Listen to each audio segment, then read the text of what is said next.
Assalamualaikum warahmatullahi wabarakatuh. Shalom, salam kebajikan, nama budaya. Kami dari tim Audiowara akan menjelaskan mengenai memori. Sebelum itu, perkenalkan saya Danis Nur Oktavianti. Selaku TPL akan memperkenalkan anggota tim saya. Saya Jose Jonty Julius Nalohi. Saya Renita Fauzia. Saya Muhammad Dani Adirituan. Saya Wan Benedik. Baiklah, langsung saja kita ke materi kita. Main memory adalah memori yang sangat penting yang menyediakan kecepatan penyimpanan dan pengambilan data. Main memory menyimpan data secara sementara yang sedang diproses dari CPU atau Central Processing Unit. Main memory yang akan kita bahas itu ada 4. Yang pertama ada arsitektur memori, manajemen memori, performa memori, dan virtual memory. Nah, yang pertama ada arsitektur memori. Arsitektur memori berkaitan dengan karakteristik sistem yang dilihat oleh programmer, seperti kumpulan instruksi, ukuran bit untuk mempresentasikan data, metode I/O, dan teknik pengamatan memori. Berikutnya ada tipe memori. Tipe memori dibagi menjadi 2. Yang pertama ada RAM atau Random Access Memory, lalu yang kedua ada ROM, Read Only Memory.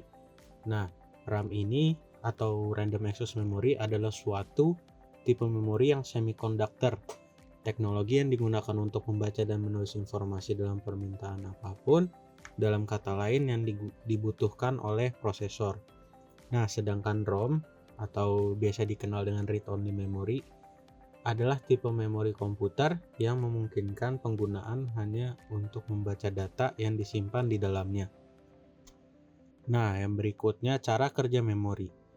Cara kerja memori ini dibagi menjadi 3 tahapan. Yang pertama yaitu akses acak, lalu yang kedua operasi baca atau tulis, lalu yang ketiga yang terakhir volatilitas.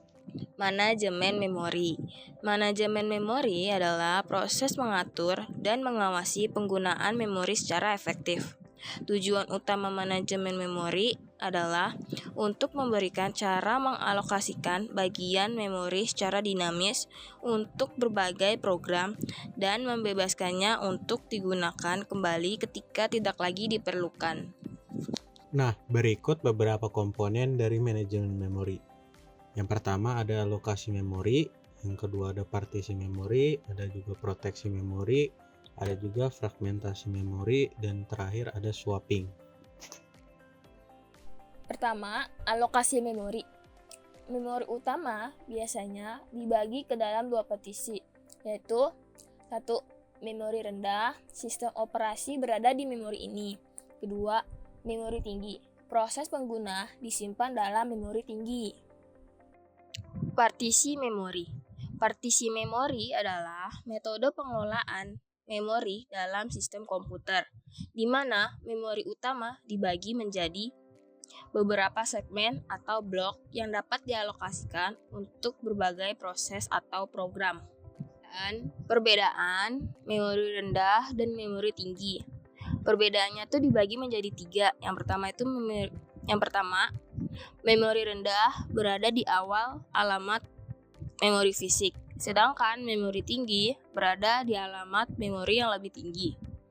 Yang kedua, memori rendah sering dialokasikan untuk fungsi-fungsi sistem operasi dan perangkat keras, sedangkan memori tinggi lebih banyak digunakan untuk aplikasi dan data pengguna.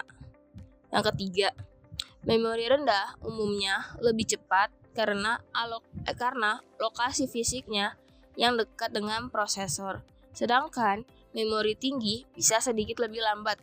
Oke, selanjutnya ada proteksi memori. Nah, proteksi memori itu memori yang harus dilindungi supaya program pemakai tidak dapat mengakses sistem operasi dan program pemakai satu sama lain. Hardware itu seharusnya melindungi proteksi memorinya.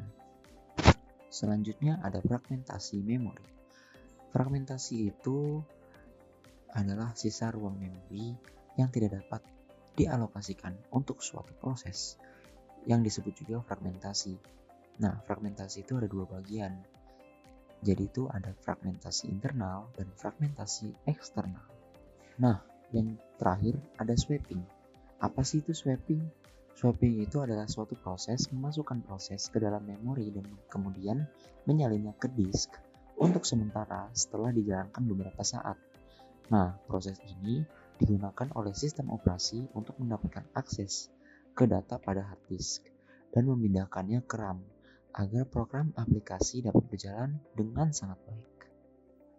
Selanjutnya ada performa memori. Performa memori merupakan kemampuan sistem komputer untuk mengelola, mengakses, dan menggunakan memori secara efektif dalam berbagai tugas termasuk kecepatan akses, throughput, latensi, efisiensi penggunaan memori, dan minimasi overhead.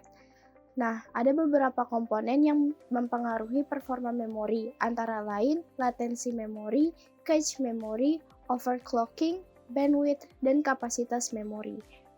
Yang pertama adalah latensi memori. Latensi adalah durasi atau waktu tunda yang terjadi dari saat permintaan atau request dikirim oleh perangkat akhir hingga permintaan tersebut diterima dan ditangani oleh server.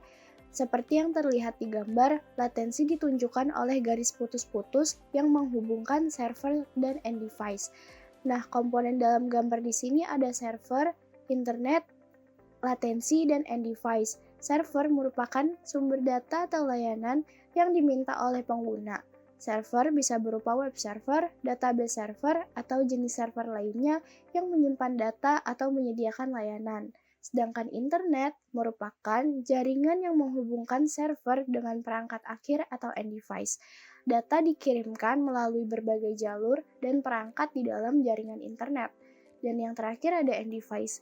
End device merupakan perangkat akhir yang digunakan oleh pengguna untuk mengakses data atau layanan dari server. Contohnya bisa berupa komputer, smartphone, ataupun tablet.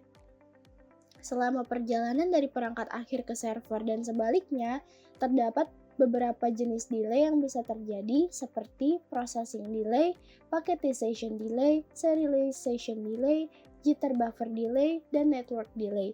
Processing delay merupakan waktu untuk memproses paket data. Packetization delay adalah waktu untuk mengubah data menjadi paket. Sedangkan serialization delay adalah waktu untuk mengirimkan bit satu persatu. Jitter buffer delay adalah waktu untuk menyeimbangkan pengiriman data. Sedangkan network delay adalah waktu yang dihabiskan data di dalam jaringan. Selanjutnya ada cache memory.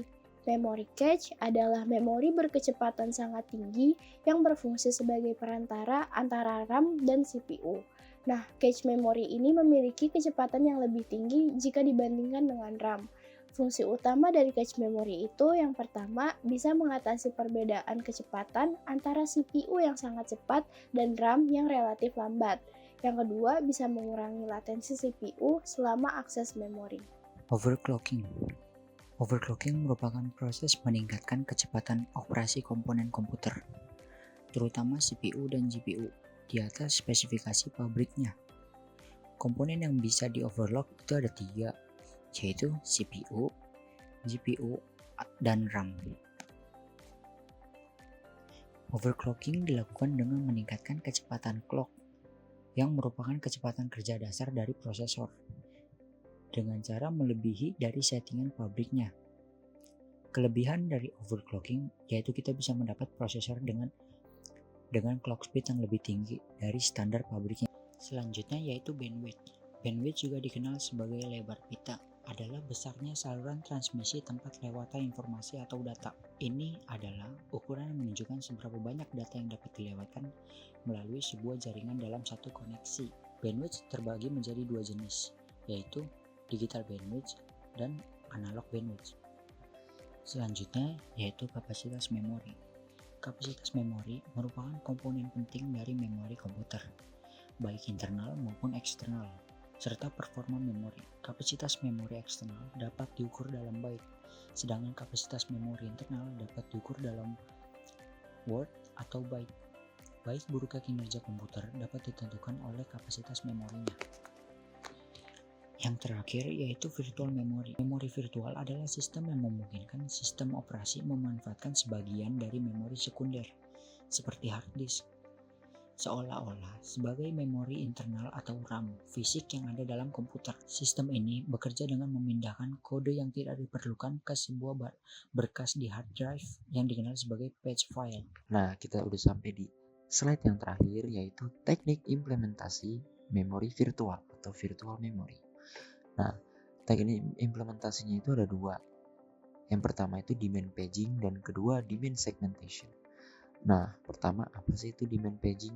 Demand paging itu memindahkan halaman yang dibutuhkan ke memori fisik saat diperlukan. Simpelnya seperti itu. Nah, demand paging ini mempunyai keuntungan dan kekurangan. Antara lain keuntungannya itu menghemat memori fisik dan kekurangannya itu patch fault-nya dapat menyebabkan penundaan yang signifikan. Yang demand segmentation itu menggunakan segmen dengan ukuran variabel untuk tujuan efisiensi. Nah, dia juga sama, mempunyai keuntungan dan kekurangannya. Antara lain, bisa disesuaikan dengan ukuran kebutuhan program, dan kekurangannya, pengelolaan segmen lebih kompleks dibandingkan halaman tetap. Jadi jatuhnya dia lebih rumit dan lebih ribet. Baiklah, sekian presentasi dari kelompok kami, tim Mugiwara. Terima kasih sudah menonton. Wassalamualaikum warahmatullahi wabarakatuh.